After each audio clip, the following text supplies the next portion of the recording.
Andrew. It's nice to finally meet you, and I'm looking forward to asking you a few questions.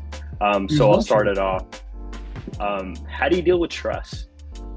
How do I deal with trust? Trust is a big one. It's something I definitely learned my first year as executive chef. You kind of have to trust that trust will work, at least for me. And it's definitely, unfolded to be a really beneficial thing. I put a lot of trust in my team, and they've definitely proven themselves worthy of it. It's something I had to I'm try. sorry, chef. I meant stress. Oh, stress. My Yes. apologies. Stress. How do I deal with stress? Stress. Well, something one of my general manager actually taught me was to vent up, and that's definitely been also like a really good quality to learn. If I vent up, I tend to keep the stress away from my team, and I can go to the people above me who can help me deal with that stress. I also like to talk with my mentors, people that got me to where I'm at in my industry, and they help me out.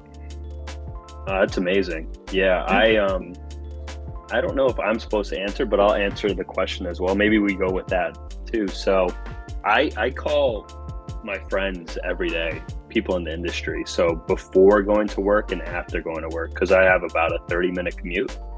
So during that 30 minutes, I call someone and we just talk about how their day is going. And it also allows me to just stay in contact with those friends of ours, right? We tend to forget everyone outside of our workplace, friends, family, and for me, I've taken the time to now, speak to those individuals, but also vent at the same time. So cool.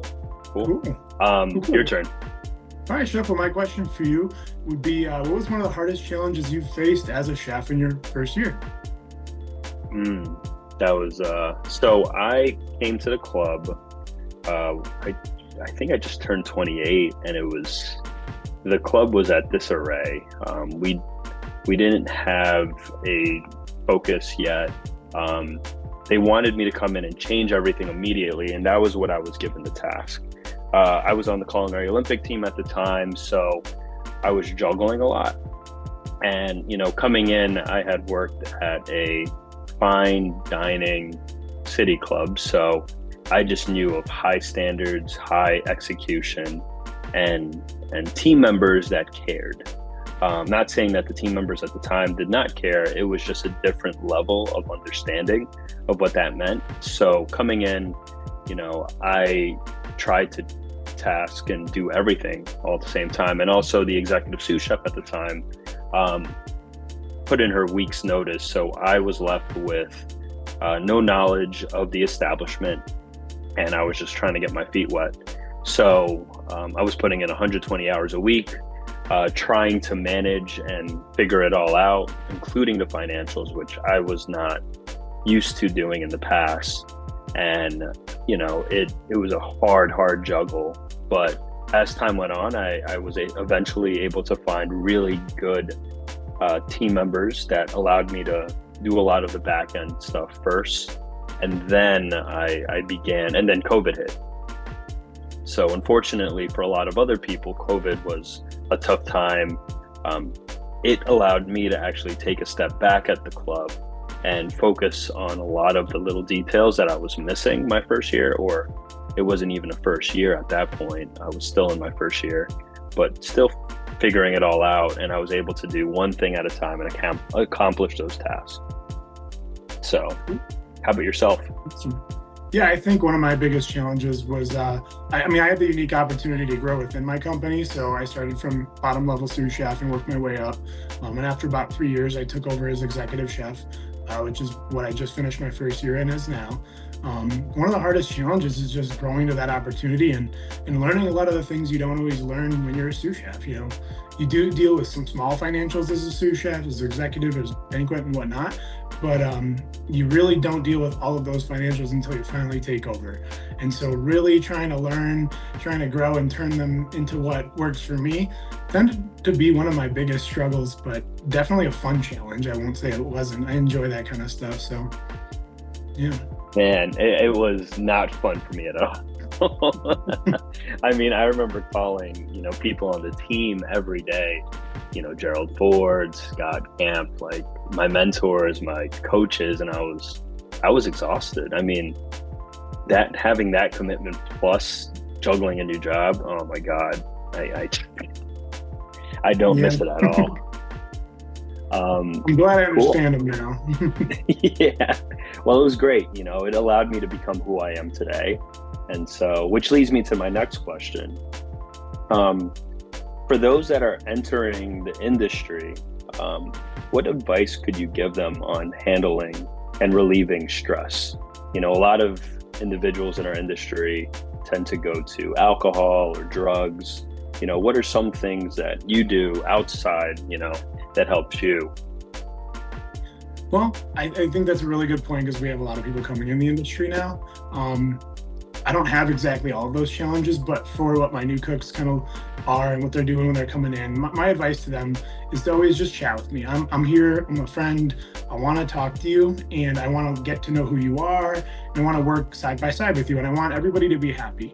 I approach a lot of our struggles as like, we're humans. You're allowed to feel the way you're feeling. Let's talk about it. And I think that's been a really big motivator for my team to get away from feeling stressed.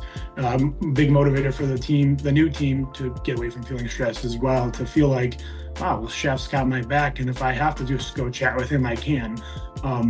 It's been a really good tool for me and for our operation. I don't know if it would work everywhere, but we have a lot of young people in my club. A lot of our young employees at the club, people that we seek out are generally aspiring chefs, people we want to do better in the industry. And we consider ourselves a learning and a training kitchen. So we want to make sure we hit those people that are interested in that the most. There definitely does come with those challenges of, I'm stressed, work-life balance, all that stuff. But we attack it in the way that like, hey, you can chat, we can fix this together. We'll come up with a solution, we'll grow from there. Cool. Yeah, that open door policy really helps. In the past, I used to be afraid to ask for time off or afraid to ask for help because, I think the expectation was that we had to know those things already, right? Or if we didn't know, we had to go find the research or find someone or do our own work to figure it all out. So yeah, I think that's great. That's something similar that we do at the club as well. So cool. Love it. Well, my question for you then would be, what was one of the most innovative things you've done as a chef in your first year? So I guess it wasn't as innovative for what I've done, but bringing in a fabrication program to our club was huge. We were bringing in whole fish, salmon, 10 to 12 whole salmon a week, 2 to 3 halibuts, whole chickens. We were bringing our primal cuts, and I was showing them how to fabricate. And, everyone would come up to the table and be like, how do you do that? How do you do this? What is that? What is this piece? And it was really, really cool. Seeing everyone get so excited and, talking about it to the membership, right? Like, hey, we brought in that salmon this morning and this is how we went about it. We, iced it down, we washed it, we iced it down, then we fabricated it. We broke it down to the different parts. We cured it, we rinsed it off, we wrapped it afterwards, and, we iced it down afterwards. And the reasoning behind all of those things really got everyone excited. And that's what we're built off of too. So that was probably one of the bigger things that we did our first year. How about yourself? Yeah, for me, it was kind of a double whammy. I've done a few big things for the club, but I think there was a lot of low-hanging fruit for me. I got lucky there. One of which would just be, I guess, just showing face a little bit, being the celebrity chef, if you will, walking around the dining room. I've heard a lot of comments about how my membership didn't really know the chef before, didn't have that connection, that one-on-one bond. And I think that was a pretty innovative move for me to do as the chef of the club, coming in with, yes, being there for a few years, but not really knowing the membership to the fullest. I find it a big, like it toots my own horn, if you will, to go table to table every night and check in with almost everybody in the dining room and making sure everybody's loving everything. And if they're not, well, how can I approach this and how can I attack that situation and make it better for the next person? And then one of the other kind of innovative things we did was like execution. Obviously, we do big events, we do big catering orders. Mother's Day, Thanksgiving, Easter, all these things aren't easy to handle. And so I was able to kind of create like a platform to really allow my membership with ease of paying for the staff, because that was the hardest point for us, was how do we collect orders and then funnel them into one area so we can make sure your Thanksgiving's perfect. So creating a platform that really made that easier has been a huge help for our operation, because it's expanded tenfold than what I expected it to do. So you can just place your order online, kind of a thing, and members love it. That's cool. That's really, really cool. So this is a funny question. What is something that you did early in your culinary years that still haunts you, but makes you laugh till this day? Makes me laugh till this day? Yep. You know, I got one actually. When I was a line cook or a banquet cook, I remember going to one of my chefs. It was a stupid little comment I made. I think I was cutting broccoli, putting it on a pan, oil, salt, and pepper, doing the deal. And I said, hey, Jackson, do you want me to put this in the pan all nice and even, like, so it looks good? And he goes, no, I want it to look bad. I want you to put it uneven and roast it very poorly. Thank you, Andrew. And, at the time I laughed at it. A couple of the guys thought it was funny, and it was. And I realize now how silly of a question was it to ask that. But at the same time, my chefs, my cooks now at the same time are asking me the same question.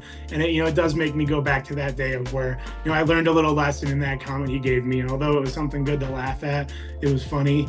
I see where he was coming from. It, haunts me in the way of people asking me the same question. That being said, I love questions. I want my team to always ask me those questions, even if it is silly. So it does bring me back to my roots a little bit. Yep. You got one? They still make fun of me till this day. So when I was an intern, I was making mushroom stock. And I won't mention the chef's name that I was working for and the group of guys that I was working with, but I was an intern. I was running around. My time management skills weren't the greatest, and it got busy. And I jumped on the line on Garmager, and then next thing you know, I remember I'm like, shoot, that stock I put on a couple hours ago. I wonder how it's doing. So then I look over at the hotline, and all I see is chef looking over that pot and going, "Who is making?" Like, what is this? What is this? And everyone's like, I don't know. And I just remember going, oh my God, that's my stock. And then I go, chef, that's mine. And he's like, what was it? And I was like, mushroom stock. And then they go, how the hell do you burn water? Like, burn water. And then till this day, we still make fun of me. I mean, I think it's funny to think about those moments. So now, we set timers for everything. Totally. And I stress on that with my team. I'm like, guys, put a timer on this, put a timer on that. You never want to forget something. Set yourself a reminder. You have iWatches today and all these different pieces of technology that will help you. So that was a very humbling moment. I still get made fun of till this day. With everything that I've done, they won't ever let it die. So I have a similar story. It wasn't myself, but one of our cooks, we asked him to pull the stock.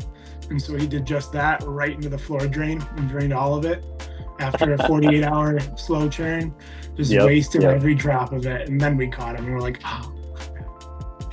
inspect over expect, and timers and whatnot as well, right? So cool. So my third question for you would be, how do you find that you can best balance your time with your sous chefs to make sure you as well as they get the perfect work-life balance, or what you can get to thereof? So I meet with my sous chefs at least once a day, whether it's 10 to 15 minutes. Sometimes it carries on to 30 to 45.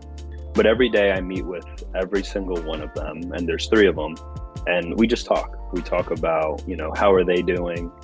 What do we need for the day? Some of the difficulties or struggles that we're going to face, and how are they going to, tackle it? We then go through, I check in with them probably 3 or 4 times later on in that day. And I run a smaller kitchen. So I'm able to go outside and go, hey, where you at? How you doing? And this allows me and my sous chefs to have a better connection, have a better understanding. and then also giving them, expectations of what I want to accomplish as well, or what we want to accomplish. I'm sorry. This is what we should be targeting. I just saw, let's say, this cook doing this. How are you going to, speak to that person, and listening to them and understanding, and then coaching them and mentoring them of, I don't know if that's the greatest approach. Maybe we should try it this way. Or if I see something during service, which I don't like, I'll wait until after service. Because again, I like to empower my sous chefs and my leads and my cooks. And then we'll talk about it. Hey, that decision that you made earlier, I wasn't a big fan of it. Why did you choose to do that way? Is it because that's all you know? Or, is that the best decision that we can make as a team? And then I pinpoint, these are what happened afterwards. And then talk about how, how could we better from that? So how about yourself? Well, it's a new challenge for me is figuring out how we kind of do it all together. But I mean, we have those weekly and those daily talks. One thing I just kind of created was I call it the chef's agenda. So weekly after my director's meeting, I gather my management team and we just sit down. We try to sit outside if the weather's nice enough, and we just kind of go over a few points in the kitchen, starting in a la carte and then banquets and whatnot. We kind of decide what's going on, and then kind of branching out from there. Well, what can we do for each other to make sure we do get our time off? Who's got something important going on? And then what I've been trying to get better at myself after going to some of these conferences lately and learning about taking time off is kind of like checking in with the team after the fact. So, hey team, hey guys, how did everything go? What could have been better on my part while I was going for you? And as of the last time I did take a small vacation, it was the girlfriend's birthday, and I came back, and although we had one of our busiest nights this year, the team said, there's really nothing different that could have happened. And I appreciated hearing that. I feel like I did a pretty good job for them in setting them up to be able to take the time that I needed, and so same for them. So